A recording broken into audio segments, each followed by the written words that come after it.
इतिहास के पन्नों को जब खंगाला जाता है तो भारत में महिलाओं के अधिकारों में जो बदलाव देखने को मिलते हैं वो बेहद लंबे और कठिन प्रक्रिया से होते हुए गुजरे हैं, जिसमें कई सामाजिक, आर्थिक और राजनीतिक बदलाव शामिल हैं। महिलाओं के अधिकारों की लड़ाई बहुत पुरानी है और ये कहना गलत नहीं होगा कि ये लड़ाई आज के युग में भी जारी है। जब हम बात विमेन एम्पावरमेंट की करते हैं, यानी महिला सशक्तिकरण की, तो इसका मतलब बहुत सिंपल है। ये बात है बराबरी की, जागरूकता की, महिलाओं के अधिकारों की, जैसे वोट देने का अधिकार, संपत्ति के अधिकार, आंदोलन की स्वतंत्रता, उनके कानूनी अधिकार और ऐसे कई अधिकारों की, जिसका मतलब है कि महिलाओं को सशक्त यानी एम्पावर बनाना, महिलाओं को उनकी सेल्फ वर्थ से अवगत कराना, उनकी क्षमताओं का एहसास कराना, ऐसे समाज को चुनना और आकार देना जहां महिलाएं पुरुषों की तरह अपने सम्मान और अधिकारों का लुत्फ उठा सकें।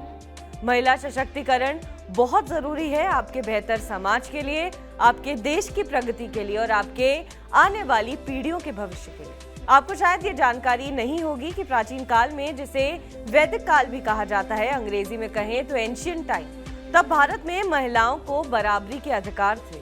महिलाओं को पुरुषों के बराबर माना जाता था। प्राचीन भारतीय संस्कृति में महिलाओं का सम्मान किया जाता था। महिलाओं को पढ़ने, लिखने, शादी करने और धर्म में समानता दी जाती थी। यहाँ तक कि हिंदू लिपियों में भी महिलाओं को देवी माना जाता था। अगर हम मध्यकालीन काल की बात करें, यानी मिडीवल टाइम की बात करें, तो महिलाओं की स्थिति में गिरावट आई। इस काल में बाल विवाह, सती प्रथा, पर्दा प्रथा जैसी कुप्रथाएं बढ़ गई। मुस्लिम आक्रमणों और राजपूतों के समय में महिलाओं की स्वतंत्रता पर कई प्रतिबंध लगे।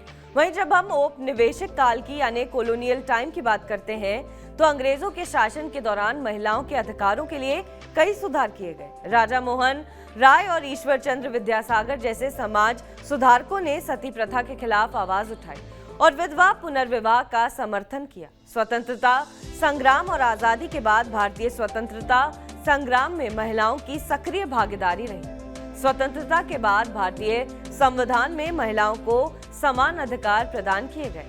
अनुच्छेद 14 में कानून के समक्ष समानता, अनुच्छेद 15 में धर्म, जाति, लिंग, जन्म स्थान के आधार पर भेदभाव का निषेध, अनुच्छेद 16 में सार्वजनिक रोजगार के मामले में समान अवसर, अनुच्छेद 39 में राजनीति के निदेशक तत्व, जिसमें समान वेतन और श्रमिकों की सुरक्षा शामिल है। जब हम बात करते हैं समकालीन काल की यानी कंटेम्पररी पीरियड की, यानी आज के दौर की, आजादी के बाद महिलाओं की स्थिति में सुधार के लिए कई कानून और नीतियां बनाई गई हैं, जैसे दहेज निषेध अधिनियम 1961, दहेज लेने और देने पर प्रतिबंध, महिला आरक्षण बिल, पंचायतों और नगर निकायों में महिलाओं के लिए 33% आरक्षण, घरेलू हिंसा से महिलाओं का संरक्षण अधिनियम 2005, घरेलू हिंसा से महिलाओं की सुरक्षा।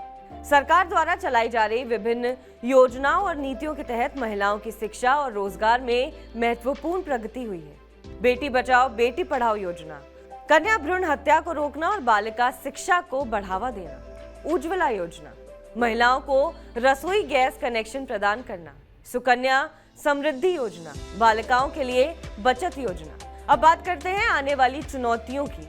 हालांकि महिलाओं की स्थिति में काफी सुधार हुआ है, लेकिन अभी भी कई चुनौतियां बनी हुई हैं, जैसे लैंगिक असमानता। सामाजिक और आर्थिक क्षेत्रों में हमें आज भी देखने को मिलता है कि समाज में कहीं ना कहीं महिलाओं को समानता नहीं मिल पाती है। महिला सुरक्षा, कार्यस्थल और सार्वजनिक स्थानों पर आज भी ये देखने को मिलता है कि महिला कई तमाम जगह हैं, चाहे वो कार्यस्थल हो, वहां सुरक्षित नहीं पाई जाती। शिक्षा और स्वास्थ्य, ये ग्रामीण क्षेत्रों में ज्यादा देखने को मिलता है, जहां महिलाओं के अभी भी शिक्षा और स्वास्थ्य को लेकर जागरूकता या फैसिलिटीज ज्यादा नहीं है। भारत में महिलाओं के अधिकारों का विकास एक निरंतर प्रक्रिया रही है, जिसमें समाज के सभी वर्गों की भागीदारी आवश्यक है। महिलाएं समाज का एक महत्वपूर्ण हिस्सा हैं और उनके अधिकारों की रक्षा और उन्नति के लिए निरंतर प्रयास किए जाने चाहिए।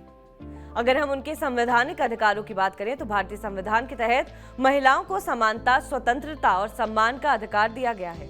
न्यायपालिका इन अधिकारों की सुरक्षा करती है और ये सुनिश्चित करती है कि महिलाओं के साथ भेदभाव ना हो। महिला सशक्तिकरण, न्यायपालिका ने विभिन्न फैसलों के माध्यम से महिलाओं के सशक्तिकरण को बढ़ावा दिया है।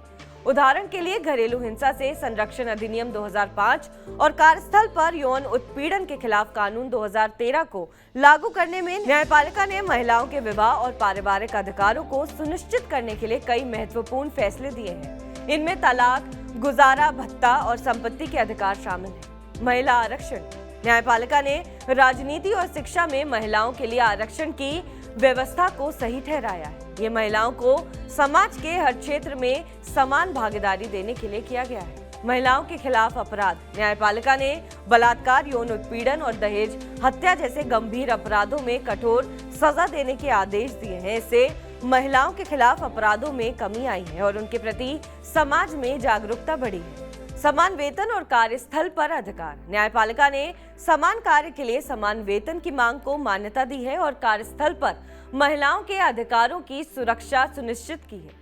धार्मिक और सामाजिक अधिकार, न्यायपालिका ने धार्मिक और सामाजिक प्रथाओं में सुधार के लिए कई महत्वपूर्ण फैसले दिए हैं, जैसे कि 3 तलाक को असंवैधानिक करार देना। न्यायपालिका का ये दायित्व है कि वो समाज में महिलाओं की स्थिति को सुधारने और उनके अधिकारों की रक्षा करने के लिए सशक्त कदम उठाए। इस प्रकार भारतीय न्यायपालिका ने महिलाओं के अधिकारों को मान्यता देने और उन्हें सशक्त बनाने में एक महत्वपूर्ण भूमिका निभाई है।